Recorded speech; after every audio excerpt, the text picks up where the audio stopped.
한번 인사하실 때 우리 교회다운 교회를 세워갑시다 인사하겠습니다. 어떻게 한 주간도 평안하셨습니까? 네. 옛날에 한 대장장이가 외출을 하면서 조수에게 말발굽을 하나 주면서 내가 밖에 나가 일을 보고 오는 동안에 이것하고 똑같은 말발굽을 100개를 만들어 놓으라 이렇게 이야기를 하고 나갑니다. 그리고 한참이 지나서 일을 마치고 이제 대장장이가 들어와서 이제 조수에게 너 만든 100개 좀 가져와봐 이렇게 해서 가져오게 하는데, 조수가 만든 100개를 가져왔는데 문제는 이 말발굽 100개가 모양이 다 제각기더라는 거예요. 왜 그랬을까? 이 대장장이가 처음 주었던 말발굽을 기준으로 계속 만들어야 되는데, 하나를 만들고 나서 그 만든 걸 가지고 또 다른 걸 만들고 또 다른 만든 걸 가지고 또 그걸 기준 삼아 또 다른 거를 만들다 보니까 모양이 계속 바뀌는 거예요. 기준이 흔들릴 때 결국에 결과가 달라질 수밖에 없죠. 예전에 아마 어렸을 때 그런 경험들 아마 해보셨을 겁니다. 머리가 길어가지고 집에서 한번 앞머리를 잘라보겠다고 해보셨나요? 안 해보셨나요? 저는 해봤습니다. 앞머리를 한번 잘라보겠다고 미용실 가는 돈을 좀 아끼려고 앞머리를 자르는데, 오른쪽을 이렇게 딱 자르죠 먼저. 그리고 이제 오른쪽을 보고 왼쪽을 이제 자르잖아요. 근데 왼쪽이 어떻게 돼요? 이게 이상하게 올라가. 그럼 이제 그 다음에 어떻게 해야 돼요? 왼쪽 거 올라간 걸 보고서 이제 오른쪽을 다시 잘라야지. 그런데 자르고 나면 어떻게 돼요? 이게 또 올라가. 이게 걷잡을 수 없이 올라갑니다 막. 그러다 결국 어떻게 돼요? 어떻게 돼요? 안 해보셨구나 그거. 미용실 가야 돼요 다시.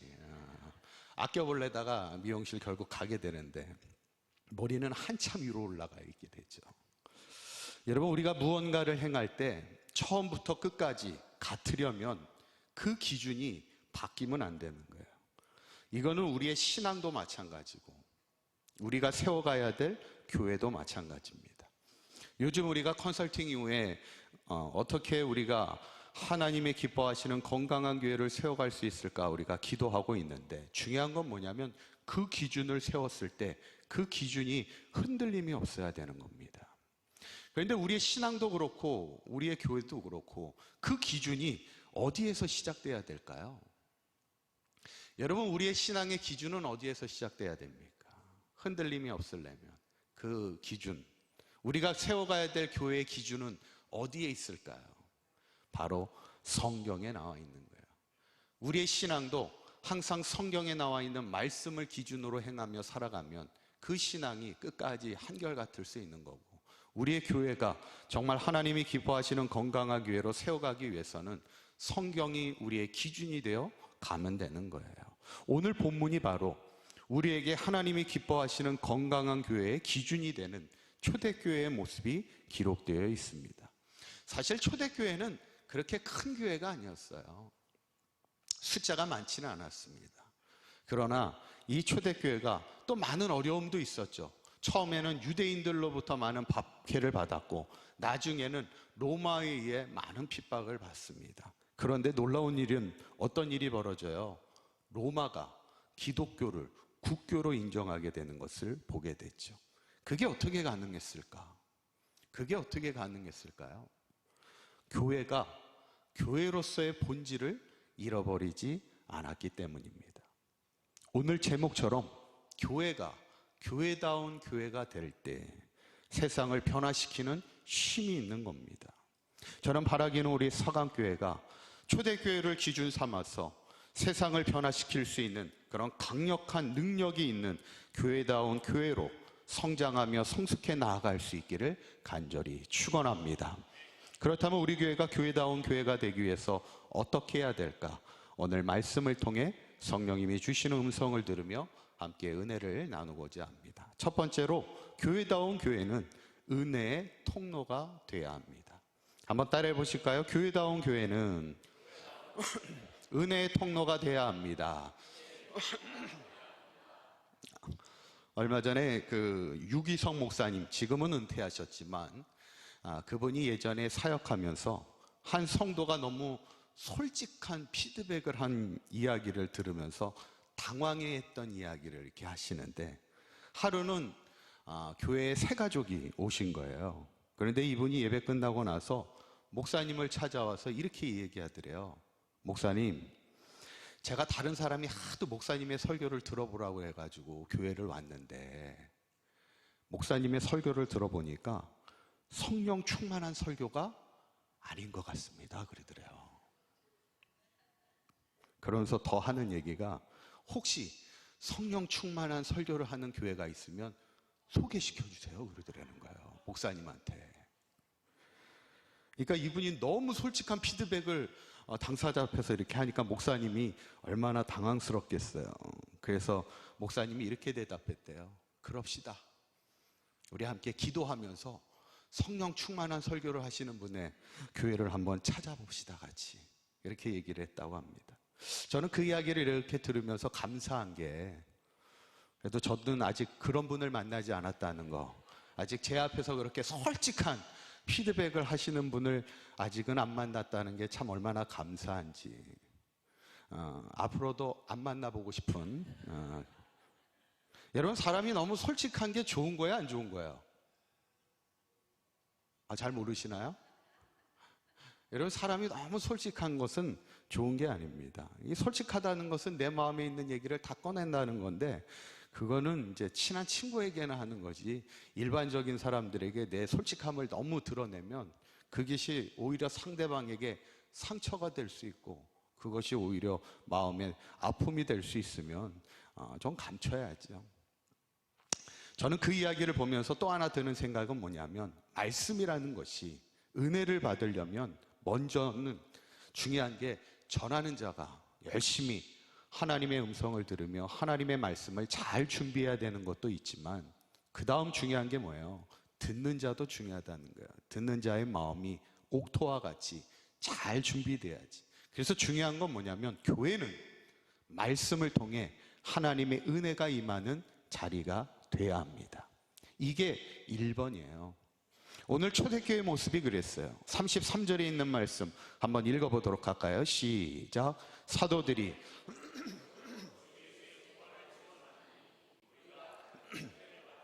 아멘. 사도들이 큰 권능으로, 성령의 능력으로 예수의 부활을 증언할 때 무리가 무엇을 받아요? 큰 은혜를 받더라는 거예요. 여러분, 그래서 교회는, 교회다운 교회가 되기 위해서는 교회는 은혜 받는 자리가 돼야 됩니다. 은혜의 통로가 돼야 되지. 그게 가장 교회의 핵심입니다. 예전에 우리가 이런 유머가 있었잖아요. 목사님이 설교를 하시는데 할아버님이 자꾸 조니까 그 손자에게 그렇게 시켰대잖아요. 너 할아버지가 졸 때마다 좀 깨우라고. 그러면 내가 1,000원씩 줄게. 그래가지고 손자가 열심히 깨웠다는 거 아니에요. 근데 어느 날부터는 손자가 안 깨우잖아. 왜 안 깨워요? 안 깨우면 할아버지가 2,000원 준다고 그래가지고 안 깨웠대잖아. 웃긴 얘기죠? 웃긴 얘기인가요? 저는 이 유머를 이렇게 보면, 유머겠지 뭐 진짜 그랬겠습니까? 저는 이 이야기를 이렇게 보면서 웃기지만 마냥 웃을 수 없는 이야기예요. 어떻게 보면 참 슬픈 얘기입니다. 여러분, 우리가 하나님의 말씀을 들으면서 항상 졸아. 하나님의 말씀을 들으면서 은혜가 없어. 매주마다 하나님의 말씀을 듣지만 어떤 성령의 감동이 없어. 이거는 참 슬픈 이야기입니다. 우리가 어저께 성경 아카데미를 했지만 사울의 인생이 그렇게 슬픈 인생으로 끝이 났잖아요. 그가 처음에 왕이 될 때는 하나님의 영으로 충만하였어요. 그런데 그의 말년은 어떻게 됩니까? 하나님의 영이 떠나가게 되는 거예요. 그때 어떤 슬픔이 찾아옵니까? 하나님이 더 이상 나에게 말씀을 주시지 않아. 꿈을 통해서도 말씀을 주셨지만 꿈을 통해서도 이제 말씀을 주시지 않아. 제사장을 통해 주셨던 말씀, 이제는 제사장을 통해서도 하나님의 말씀을 주시지 않아.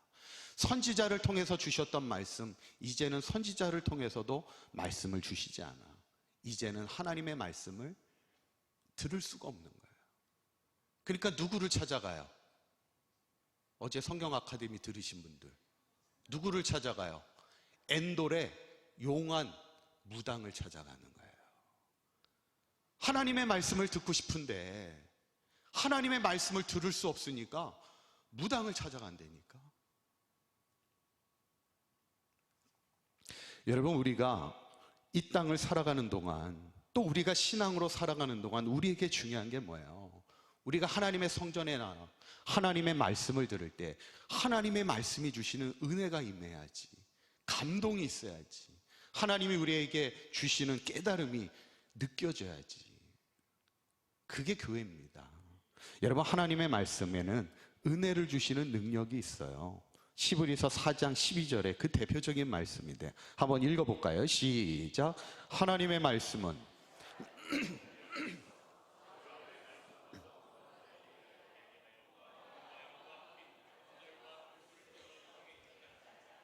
또 마음의 생각과 뜻을 판단하나니. 아멘. 여기에 보면 세 가지 하나님의 말씀의 특징이 나옵니다. 첫째는 하나님의 말씀은 뭐가 있어요? 살아 있어요. 활력이 있다는 거예요.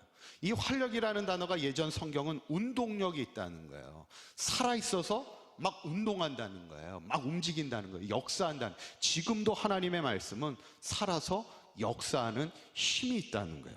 그리고 두 번째는 좌우의 날선 어떤 검보다 예리하여서 혼과 영과 및 관절과 골수를 어떻게 해요? 찔러 쪼개기까지 한다는 거예요. 이 말씀은 뭐냐면 우리의 생각과 우리의 영과 홍구를 꿰뚫는 능력이 있다는 거예요. 하나님의 말씀은 우리를 꿰뚫는 힘이 있다는 거예요. 세 번째는 뭐예요? 우리의 마음의 생각과 뜻을 어떻게 한다고요? 판단한다는 거예요. 예전 번역은 감찰하신다 이렇게 나옵니다. 우리의 마음과 생각을 살피신다는 거예요. 하나님의 말씀은 일방적인 말씀이 아니에요. 우리의 마음과 생각을 살피시면서 우리에게 주시는 나의 쉐마의 말씀입니다. 그 말씀이 나에게 임할 때 그 말씀이 나에게 그래서 은혜가 되고 능력이 되고 위로가 되고 힘이 되는 게 그게 말씀의 능력이죠. 오늘 초대교회가 사도들이 성령 충만함으로 말씀을 전할 때 무리가 큰 은혜를 받은 것처럼 저는 바라기는 우리 사강교회가 이곳에서 우리의 영과 혼을 꿰뚫으며 우리의 마음의 생각과 뜻을 감찰하시는 살아있는 하나님의 말씀을 통해 큰 은혜를 받는 은혜의 통로가 되는 사강교회가 될 수 있기를 주님의 이름으로 간절히 축원합니다. 두 번째로 교회다운 교회는 사랑의 통로가 되어야 합니다. 한번 따라해 보실까요? 교회다운 교회는 사랑의 통로가 되어야 합니다. 아멘. 예전에 어느 교회에서 한 성도님이 이제 결혼을 하게 됐는데 이분이 결혼식을 어디서 하게 됐냐면 미국에서 결혼식을 하게 되었다는 거예요. 그러니까 성도들이 이제 고민에 빠진 거야. 야, 이게 미국까지 가야 되는지 아니면 그냥 축의금만 줘야 되는지 막 고민하고 있는데 어떤 분이 결혼식을 참석하겠다고 미국까지 가는 비행기 티켓이 얼마나 비쌉니까? 그런데도 이 비행기 티켓을 끊게 된 거예요. 그러니까 옆에 있던 한 성도가 이야기를 합니다. 뭐라고 얘기를 하냐면 아니 뭘 그렇게까지 비싼 비행기 표를 들여가면서 가냐고, 오히려 그 돈을 좀 얹어서 축의금을 더 많이 하는 게 더 좋지 않겠냐고. 나름 일리가 있잖아요, 그렇죠? 그런데 이 성도가 이렇게 대답을 했다는 거예요. 뭐라고 대답하냐면 당신은 가족이 결혼하면 가지 않고 축의금만 보낼 거냐고 그렇게 얘기하더래요. 참 멋있는 말이에요. 요즘에 유행하는 말 가운데 하는 말 중에 우리가, 남이가, 그 말 모르세요? 아시나요? 우리가, 남이가. 우리는 남이 아니야, 가족이지. 우리 교회는 남이 아닙니다. 우리 옆에 분하고 한번 인사하실 때 우리가, 남이가 한번 인사하시죠.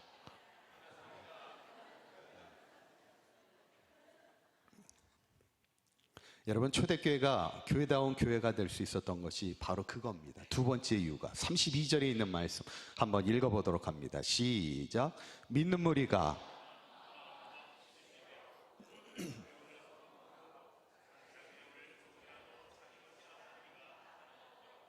아멘. 야, 성도들이요, 한마음 한뜻이 되어 있다는 거예요. 그리고 물건을 쓰는데요, 서로 함께 통용하며 쓰더라는 거예요. 재물이 있는데요, 조금이라도 내 거라고 말하는 사람이 하나도 없더라는 거예요. 야, 이런 교회가 있을 수 있을까요?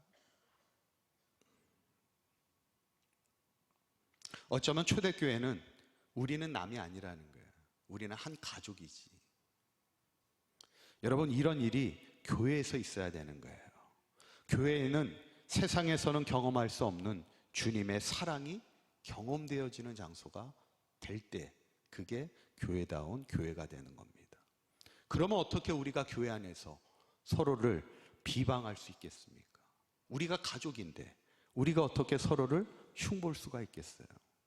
예전에 어떤 분이 저를 이렇게 보시더니, 아, 목사님은 참 손가락이 짧으시군요, 이렇게 얘기를 해요. 제 손 못 보셨죠? 보여드릴까요? 제가 좀 손가락이 좀 작은 편이에요. 근데 가만히 들어보니까 손가락이 작다는 얘기는 손이 이쁘다는 얘기예요, 안 이쁘다는 얘기예요? 제가 이렇게 가만히 들어보니까 손이 별로 안 이쁘다는 얘기 같아. 그래서 제가 그랬죠. 원래 손가락이 짧은 사람이 재주가 많습니다, 이랬죠. 별로 얼굴이 인정하시는 얼굴이 아니신 것 같은데. 여러분, 만약에 누군가 저에게 솔직하게 피드백을 해서, 아, 목사님 손은 참 못생겼네요, 그러면 기분이 좋을까요, 안 좋을까요? 그런 일이 없으셔서 잘 모르신가요? 만약에 손이 안 이쁘네요 그러면, 아, 기분 나쁘지. 왜 그래요? 아, 이 손은 내 손이잖아요. 이 손을 욕하는 거는 이 손을 욕하는 거는 누구를 욕하는 거예요? 손만 욕하는 건가요? 아, 저를 욕하는 거지. 여러분, 만약에 교회에서 성도들끼리 막 흉을 봐. 가끔 어떤 분은 막 목회자들도 흉을 봐. 뭐 누구는 어떻고 저 누구는 어떻고 막 흉을 봐요, 안 봐요? 그냥 속으로만 대답하세요. 그런데 교회 안에서 서로를 흉을 보는 것은 결국 누구를 흉보는 거예요? 누구를 흉보는 걸까요? 예수님을 흉보는 거예요. 왜 그렇습니까? 우리 성도 한 사람 한 사람이 이 사강교회를 이루고 있는, 이 주님의 몸된 교회를 이루고 있는 지체들이잖아. 누구는 손이 되고, 누구는 귀가 되고, 누구는 눈이 되고, 누구는 입이 되고, 누구는 발의 역할을 감당하고 있는데, 그 지체를 욕하는 것은 결국 예수님을 욕하는 거지. 예수님의 몸된 교회를 욕하는 거지. 절대 교회 안에서는 서로를 흉보거나 욕해서는 안 되는 거예요. 그건 교회가 아닙니다. 세상 사람들은 세상에서 서로를 향해 비방합니다. 욕할 수 있어요. 세상은 그럴 수 있어. 그러나 교회는 절대 그럴 수가 없습니다. 교회는 주님의 몸이 되는, 몸의 지체된 교회이기 때문에 그렇죠. 그리고 예수님의 핏값으로 세우신 교회이기 때문입니다. 오히려 이것은, 교회는 세상에서는 경험할 수 없는 주님의 사랑을 경험하고 체험하고, 세상 사람들에게는 느낄 수 없는 정말 가족과 같은 따뜻함이 느껴지는 곳이 교회가 돼야 돼요. 그래야 교회가 교회다워지는 거예요. 세상의 논리대로 교회가 진행되면 교회는 교회가 아니지, 그냥 어느 단체일 뿐인 거예요. 저는 바라기는 우리 사강교회가 세상에서는 경험할 수 없는 주님의 사랑이 충만히 경험되어지는 교회다운 교회가 될 수 있기를 간절히 축원합니다. 마지막 세 번째는, 교회다운 교회는 축복의 통로가 되어야 합니다. 한번 따라해 보실까요? 교회다운 교회는 축복의 통로가 되어야 합니다. 아멘. 사실은 이게 이제 중요하지요. 예전에 어느 교육학자가 이런 말을 했습니다. 한번 띄워주실까요, 문구를? 항구에 정박해 있는 배는 언제나 안전하다. 그러나 그것은 배를 만든 목적은 아니다. 이렇게 얘기했어요. 배가 항구에 정박해 있으면 안전하죠. 그런데 계속 정박해 있으라고, 안전해 있으라고 배를 만들진 않아요. 때로는 위험해도 파도를 뚫고 나가서 운행을 해야 그게 배지. 운전면허도 그렇잖아요, 그죠? 운전면허 가운데 장롱면허 갖고 계신 분 계신가요? 아무도 말씀을 안 하시는데. 여러분, 면허를 딸 때 집에 장롱에 고이 모셔두려고 면허를 따는 사람은 아무도 없습니다. 때로는 위험한 일이 있을 수 있고 때로는 사고가 날 수 있어도 차를 몰고 나가려고 면허를 따는 거지. 여러분, 교회를 하나님이 세우신 것은 이곳에서 우리가 안전하게 우리끼리 행복하게 살아가라고 교회를 세우신 것이 아니에요. 우리를 향해서 세상을 향해 나아가라 말씀하죠. 때로는 세상에 위험한 일이 있고 불편한 일이 있고 세상을 향해 나가다 보면 기분 나쁠 일도 있고 세상이 우리를 삐뚤게 볼 수도 있는 그런 부정한 불공평한 일들도 있을 수 있어도 우리에게 교회를 세워주신 목적은 안전을 위해서 세워주신 것이 아니에요. 때로는 핍박과 고난이 따를지라도 그들에게 나아가 복음을 전하며 하나님의 복을 전하는 축복의 통로가 되기 위해서 교회를 세우셨음을 우리가 잊지 말아야 되는 것이에요. 그래서 오늘 본문의 34절 35절에 이렇게 말씀하는 겁니다. 한번 읽어볼까요? 시작. 그 중에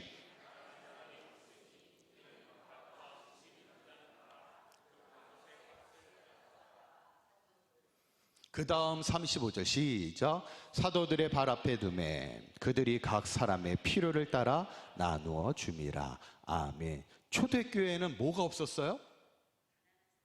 34절에 있는 말씀. 그 중에는 가난한 사람이 없었다는 거예요. 초대교회는 다 힘들고 어려운 시절입니다. 그때 지금보다 더 어려운 시절이었어요. 근데 그들은 초대교회 안에는 가난한 사람이 없었다는 거예요. 왜냐하면 각 사람의 필요를 따라 나누고 베풀고 도왔기 때문이죠. 이게 얼마나 아름다운 교회의 모습입니까? 얼마 전에 저희 막내가 학교에서 알뜰 시장을 한대요.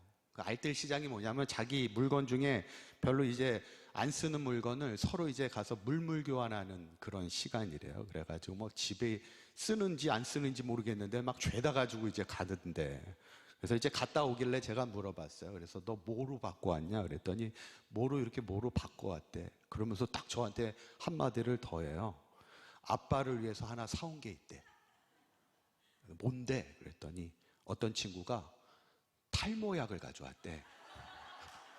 아니 걔는 뭔 탈모약을 가져와. 그래서 탈모약을 사왔대. 그래서 제가 겉으로는 얘기를 안 하고 이 솔직한 피드백을 감춰야 된다니까. 그래서 속으로 그래도 너 기특하다 제가 그랬어요. 나누는 거잖아. 얼마나 기특해요.